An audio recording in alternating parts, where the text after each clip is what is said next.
रिश्तों के जाल में फंसी एक बहू की खौफनाक साजिश ने सबको झकझोर दिया है। पूजा, जिसने पहले अपने पति और फिर देवर की मौत के बाद अपने ही जेठ से रिश्ता जोड़ा, अब अपनी सास की हत्या के आरोप में गिरफ्तार हुई है। वजह संपत्ति का लालच और बेमेल रिश्तों का एक ऐसा ताना बाना जिसने पूरे परिवार को तबाह कर दिया।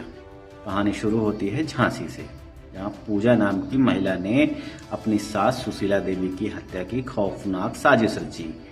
पूजा का इतिहास बेहद चौंकाने वाला और जटिल है। पति की हत्या और देवर से रिश्ता।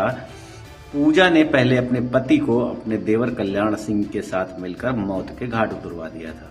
कल्याण के साथ उसके अवैध संबंध थे।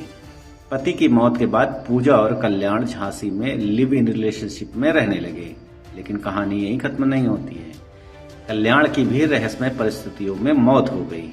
उसके बाद पूजा ने अपने जेठ संतोष सिंह के साथ लिव इन रिलेशनशिप शुरू की, जिसमें उसे एक बेटी भी हुई। संतोष की पत्नी रागिनी इस रिश्ते के सख्त खिलाफ थी और लगभग 9 महीने पहले अपने मायके चली गई थी। पूजा की आपराधिक प्रवृत्ति का अगला निशाना बनी उनकी सास सुशीला देवी। पूजा का मकसद अपने पति के हिस्से की 8 बीघा जमीन को अपने नाम करवाना था, लेकिन सुशीला देवी इसका पुरजोर विरोध कर रही थी। जमीन के लालच और सास के प्रतिरोध ने पूजा को एक और जघन्य अपराध करने पर मजबूर कर दिया। उसने अपनी बहन कमला उर्फ कामनी और कमला के प्रेमी अनिल वर्मा के साथ मिलकर सास की हत्या की साजिश रची। 22 जून 2025 को कमला और अनिल मोटरसाइकिल से पूजा के ससुराल पहुंचते हैं। सुशीला देवी घर में अकेली थी। दोनों ने पहले सुशीला को बेहोशी का इंजेक्शन दिया और फिर गला घोटकर उनकी निर्मम हत्या कर दी।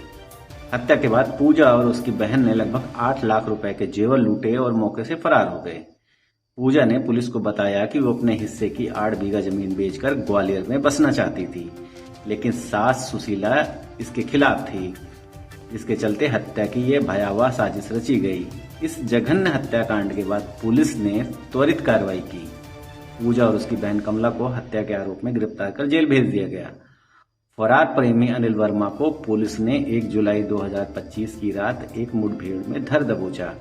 अनिल ने पुलिस पर फायरिंग की, जिसके जवाब में पुलिस ने भी गोलियां चलाई, जिसमें अनिल की टांग में गोली लगी। वो घायल होकर अस्पताल में भर्ती है। पुलिस ने अनिल के पास से चोरी के 8 लाख रुपए के जेवर और एक तमंचा बरामद किया। हत्या में इस्तेमाल की गई सिरिंज भी पुलिस ने बरामद कर ली है। ये मामला संपत्ति विवाद, लालच और जटिल पारिवारिक रिश्तों का एक दुखद उदाहरण है, जिसने पूरे झांसी को झकझोर दिया। पूजा की आपराधिक साजिश ने न केवल उसके परिवार को तबाह किया, बल्कि समाज में भी भय का माहौल पैदा किया। पुलिस की त्वरित कार्रवाई से सभी आरोपी सलाखों के पीछे हैं और अनिल वर्मा की गिरफ्तारी के साथ इस खौफनाक केस का एक बड़ा हिस्सा सुलझ गया है। क्या इस तरह के पारिवारिक विवादों को सुलझाने के लिए समाज को और अधिक प्रभावी तंत्र की आवश्यकता है? क्या है आपका जवाब? कमेंट्स जरूर करें। मेरा नाम था ऋषि कुमार।